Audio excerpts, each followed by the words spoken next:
तो गाइस अगर तुम्हारा भी बीजीएमआई में हिप फायर बहुत ही ज्यादा वीक है, तुम्हारी गोलियां एनिमीज को कनेक्ट नहीं हो पाती है या फिर तुम हेडशॉट्स अच्छे से नहीं मार पाते हो, तो मैं लेके आ चुका हूँ एक ऐसी वीडियो जहाँ पे मैं तुम्हें हिप फायर की छोटी सी छोटी चीज से लेके बड़ी चीज सब कुछ बताने वाला हूँ। अगर तुम एक बिगिनर भी हो तो तुम्हारा हिप फायर इस वीडियो के बाद है ना बहुत ही ज्यादा बढ़िया हो जाएगा। लेकिन गाइस आगे बढ़ने से पहले यार इस वाली वीडियो पे 10K लाइक्स अगर तुम करवा दोगे तो भाई मजा आ जाएगा मुझे भी। बाकी शुरू करते हैं आज की वीडियो को, without wasting any more time, let's start it. तो भाई सबसे जो पहली चीज आती है जो तुम्हारे हिप फायर को है ना बहुत ही ज्यादा इंप्रूव करने वाली है, वो होती है तुम्हारी सेंसिटिविटी।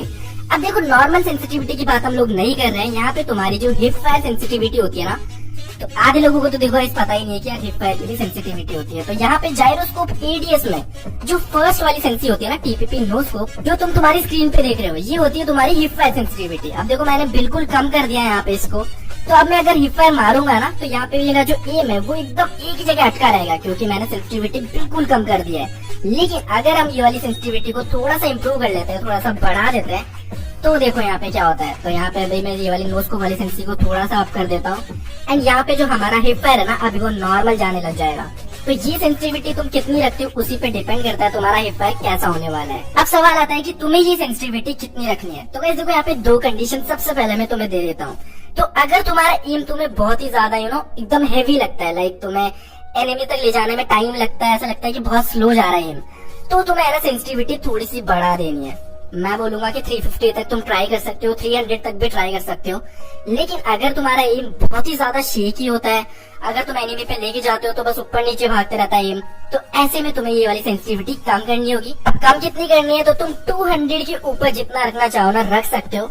अगर मैं तुम्हें अभी बताना चाहूँ कि तुम्हें कितनी ट्राई करनी है, तो मैं सजेस्ट करूंगा कि जो 250 सेंसिटिविटी है ना वो बेस्ट रहती है यार एकदम हिप फायर के लिए। तुम्हारा जो एम है वो भी ऊपर नीचे नहीं जाएगा एंड तुम्हें हैवी भी नहीं लगेगा, एकदम स्मूथ लगने वाला है। सबसे पहले 250 सेंसिटिविटी ट्राई करो, अगर उसमें मजा आता है तुम्हें तो बहुत ही बढ़िया, अगर नहीं आता है तो जो मैंने तुम्हें मेथड बताया उससे तुम अपनी सेंसिटिविटी फाइंड आउट कर सकते हो। अब तुम्हें मैं एक ऐसी ट्रिक बताने वाला हूँ जिससे तुम्हारे जो हेडशॉट्स की एक्यूरेसी है ना गाइस वो बहुत ही ज्यादा बढ़ जाएगी। अभी गौर से गाइस मेरे एम को देखो, यहाँ पे मैंने एकदम हेड पे एम रखा हुआ है, लेकिन फिर भी हेडशॉट्स है ना कम लग रहा है लेकिन उतने ज्यादा नहीं लग रहा है। लेकिन अगर मैं अपने एम को हेड पे ना रख के, लाइक एनिमी का जो हेड होता है उस पे ना रख के, अगर एनिमी के हेड से थोड़ा सा ऊपर रखता हूँ, तो देखो यहाँ पे क्या होता है। तो अभी मैंने एम थोड़ा सा ऊपर शिफ्ट कर दिया और देख रहे हो ना, फिर भी यहाँ पे मेरी जो गोलियां है ना वो एनिमी को करेक्ट हो रही है एंड हेडशॉट्स लगते जा रहे हैं। तो अभी ये ट्रिक का यूज करके है ना तुम ज्यादा से ज्यादा हेडशॉट्स कनेक्ट कर सकते हो। अब तुम्हें ये मास्टर कैसे करना है वो मैं बताता हूँ। तो तुम्हें कोई भी एक यूजलेस बटन लेना है जो तुम्हारे काम नहीं आता है गेम में ज्यादा, एंड उसको तुम्हारे को ये वाली जगह पे प्लेस कर देना है जहाँ पे मैंने किया हुआ है। स्क्रीन के बीचों बीच जो तुम्हारा क्रॉसर होता है ना उससे जस्ट थोड़ा सा नीचे। अभी देखो इससे फायदा क्या होने वाला है, पहले तो देखो ट्रांसपेरेंसी बढ़ा लेना, और अब तुम्हें जो एम है ना वो करना है सिर्फ और सिर्फ ये जो तुम्हें बटन एक्स्ट्रा लगाया है उसके थ्रू। तुम्हें क्रॉसर को नहीं देखना है, यहाँ पे तुम्हें सिर्फ वो बटन है ना वो दिखना चाहिए। और अगर तुम एनिमी को हेड के बटन के नीचे रख दोगे ना, तो देख रहे हो ना तुम कितने ज्यादा हेडशॉट्स कनेक्ट हो रहे हैं। अब देखो गाइस इससे बहुत सारे फायदे तुम्हें होने वाले हैं। फर्स्ट ऑफ ऑल तुम्हारे देखो हेडशॉट्स तो बढ़ ही जाएंगे ट्रिक के थ्रू, लेकिन जो तुम्हारी क्रॉसर प्लेसमेंट है वो बहुत ही ज्यादा इंप्रूव होने वाली है, क्योंकि तुम्हारी प्रैक्टिस यहाँ पे होती रहेगी कि तुम्हारा जो क्रॉसर है ना वो सिर्फ और सिर्फ हेड लेवल्स पे ही रहेगा। तो अगर तुम इससे है ना 5-6 दिन भी खेल लोगे ना, लाइक एकदम ज्यादा खेलते हो, अगर तुम टीडीएम वगैरह रोज खेलते हो, तो भी 5-6 दिन में ना तुम्हारी जो क्रॉसर है ना वो नेक्स्ट लेवल हो जाएगी। लेकिन याद रखना गाइस, ये वाली ट्रिक है ना तुम्हें एक्सट्रीम क्लोज रेंज होती है ना वहीं पे फायदा करने वाली है ज्यादा। अगर तुम मिड में होते हो ना तो कभी कभी इतना अच्छे से काम नहीं करती है, लेकिन फिर भी काम कर जाती है अच्छा खासा। ऑल्सो यहाँ पे देखो ईडीएस फाइट्स अगर तुम लेते हो ना रेड डॉट वगैरह से, तो वहाँ पे भी थोड़ा सा फायदा तो मिलता ही है, क्योंकि जो बटन है ना उसके थ्रू तुम्हारी जो बॉडी होती है ना वो छुप जाती है एनिमी की एंड तुम्हें सिर्फ हेड दिखते रहता है, तो तुम उसी पे एम करते हो, तो ऑटोमेटिकली जो तुम्हारा एम है ना वो यहाँ पे भी एडीएस फाइट्स में भी इम्प्रूव होने वाला है। अब जिन लोगों ने गाइस मुझे बहुत पहले से सब्सक्राइब कर रखा है वो तो प्रो बन चुके हैं, उन्हें तो पता चल गया होगा कि अगर तुम जिगल करते हो तो तुम्हारा जो एम है ना वो साथ में जिगल नहीं करना चाहिए। अब यहाँ पे गलती क्या करते हैं ना लोग की जिगल तो करते हैं वो, लेकिन जो उनका एम है ना वो भी उनके साथ ही जाते रहता है लेफ्ट राइट अगर वो कर रहे हैं। अब सेम गलती यहाँ पे मैं कर रहा हूँ, आधी गोलियां तो भाई देखो वेस्ट हो रही है, बीच का जो टारगेट है उस पर थोड़ी थोड़ी गोली लग रही है बस। लेकिन अगर तुम जिगल के साथ अपने एम को एडजस्ट करते हो जैसा कि मैं अब करने वाला हूँ, तो तुम्हारी जो ज्यादातर बुलेट्स है ना वो एनिमी को कनेक्ट होगी। ऐसे में तुम एनिमी का जो हेड होता है ना वो अच्छे से ट्रैक कर पाओगे। और यही जो ड्रिल है ना जो मैं करके तुम्हें दिखा रहा हूँ, यही प्रैक्टिस कर लो भाई, इसी से तुम्हारा आधा काम तो हो जाएगा। एंड तुम्हारी जो ट्रैकिंग है ना, जो ट्रेसिंग होती है बेसिकली, एनिमी को हेड को तुम ट्रैक करते हो या फिर एनिमी को पूरी बॉडी को ट्रैक करना होता है वैसे तो वो चीज है ना तुम्हारी यहाँ से बहुत ही ज्यादा इंप्रूव होगी। और अच्छे हिप फायर में ये चीज तो चाहिए ही रहेगी तुम्हें। तो गाइस अगर हिप फायर की हम बात कर रहे हैं तो क्राउच फायर को कैसे भूल सकते हैं। अब क्राउच फायर का आधे लोगों को तो काम ही नहीं पता होता है। तो अगर गाइस तुम्हें नहीं पता है ना क्राउच फायर किस काम में आता है, तो उसका सिर्फ काम होता है कि जैसी एनिमी तुम पे गोली चलाएगा ना, तो तुम जो है ना, जो हेडशॉट्स तुम्हें पड़ने वाले थे एनिमी से, वो तुम डॉज कर सको नीचे क्राउच करके।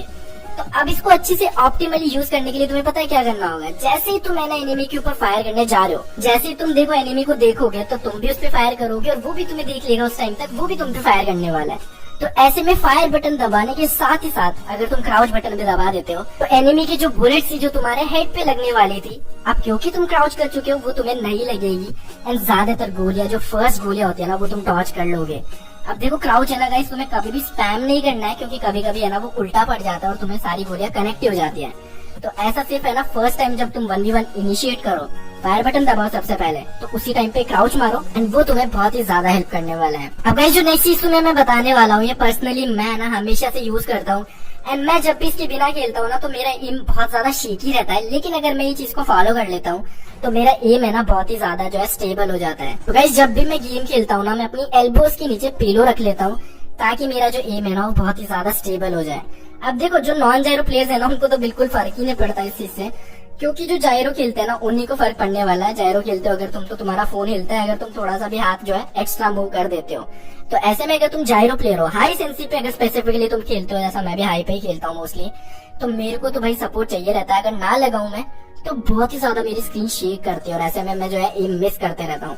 तो अगर तुम भी हाई सेंसी पे खेलते हो, जायरो खेलते हो, तो हमेशा ना पिलो लगा के खेलो एल्बो के नीचे, ताकि तुम्हारा जो एम है ना वो बहुत ही ज्यादा स्टेबल रहे क्लोज रेंज में या फिर हिप फायर में। एंड अगर तुम नॉन जायरो प्लेयर हो तो तुम्हें कोई दिक्कत नहीं होगी। ऐसी तुम वैसे खेलना चाहो तो फिर भी खेल सकते हो ऐसा पिलो लगा के, थोड़ा सा स्टेबल ही रहता है phone. 5 tips and tricks guys मैंने तुम्हें आज बताई है, जहाँ से तुम्हारा जो हिप फायर है ना वो अच्छा होना शुरू हो जाएगा। अगर तुम्हें ऐसी और वीडियोस चाहिए, हिप फायर पे और वीडियोस चाहिए, कोई और टॉपिक पे वीडियो चाहिए, तो वो तो सबसे पहले कमेंट सेक्शन में बता देना।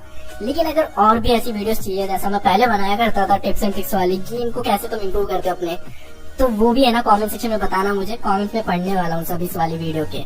बाकी अभी देखो वीडियो यहीं तक थी। अभी तुम एंजॉय करो कुछ टीडीएम की क्लिप्स, जहाँ पे तुम्हें पता चलेगा कि मैं इन सभी चीजों को फॉलो करके अपना जो हिप फायर है वो कैसा बना चुका हूँ।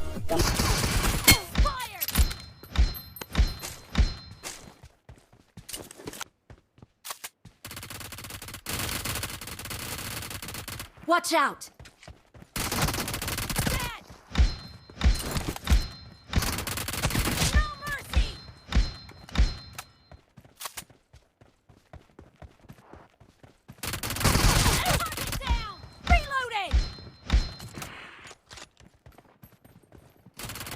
Half of the match is over, and the blue team is in the lead. Killing spree for the blue team!